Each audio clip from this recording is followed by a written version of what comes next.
আমাদের শিক্ষক পদে এখনও মোট ভ্যাকেন্সি আছে 56,000। এর মধ্যে 35,726টি পদের জন্য বিজ্ঞাপন প্রকাশিত হয়েছে এবং আরও 21,000 ভ্যাকেন্সি এখনও হাতে আছে।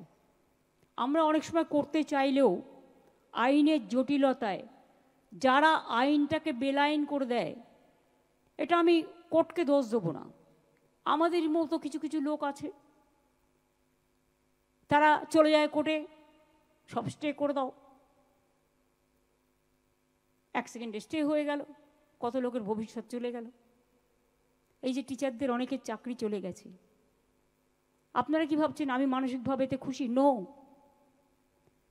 যারা চাকরি করত, যাদের আনটেন্টেড, তাই তো তো তাদের জন্য অলরেডি আমরা প্রসেস শুরু করে দিয়েছি এবং তাদের বয়স কনসিডার করা হয়েছে, যেহেতু তারা 10 বছর 12 বছর কেউ চাকরি করেছে, তাদের 10% এক্সট্রা এক্সপিরিয়েন্সের জন্য রাখা হয়েছে।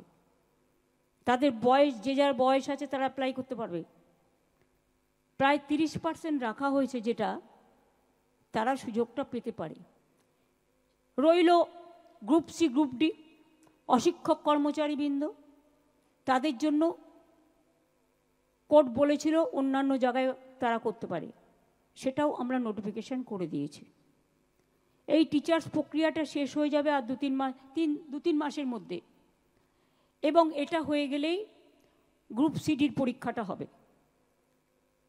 আমি এক্সপিরিয়েন্সটাকে কাউন্ট করার জন্য সিএসকে বলবো লিগালি কথা বলে নিয়ে, কারণ যারা অলরেডি 10-12 বছর চাকরি করেছে তাদের বয়সটা তো ওভার হয়ে গেছে।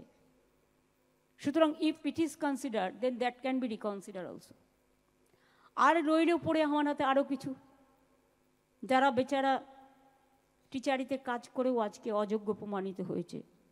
এটা আমি আইনের সাথে আলোচনা করছি, আইনত আলোচনা করে হয়তো টিচার তারা হতে পারবেন না কোর্টের নির্দেশ অনুযায়ী, কিন্তু তারা যাতে গ্রুপ সিতে পায় বা সেই রকম পর্যায়ে সেটা দিতে পারি কি না আমরা, সেটা আইন যা বলবে আইনের সাথে কনসাল্ট করে খুব শীঘ্রই আমরা এটা জানাবো।